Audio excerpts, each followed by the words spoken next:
திமுகவுக்கு ஓகே சொன்ன ஓபிஎஸ். ஆனால் ஒரே ஒரு கண்டிஷன்.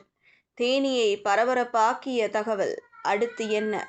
எம்ஜிஆர் ஜெயலலிதாவுக்கு அடுத்து தமிழகத்தில் முதலமைச்சராக பதவியேற்ற அதிமுகவின் முன்னாள் ஒருங்கிணைப்பாளரும் பொருளாளருமான ஓ பன்னீர்செல்வம் தற்போது அரசியல் அடையாளம் இன்றி தவித்து வருகிறார். ஆதரவாளர்களில் பெரும்பாலானோர் திமுகவுக்கு தாவிவிட்ட நிலையில் என்ன முடிவெடுப்பது என தெரியாமல் இருப்பதாக சொல்லப்படுகிறது. இதற்கிடையே தமிழ்நாடு முதலமைச்சர் மு.க.ஸ்டாலினை ஓ பன்னீர்செல்வம் சந்தித்து பேசியது பரபரப்பை ஏற்படுத்தியிருக்கிறது.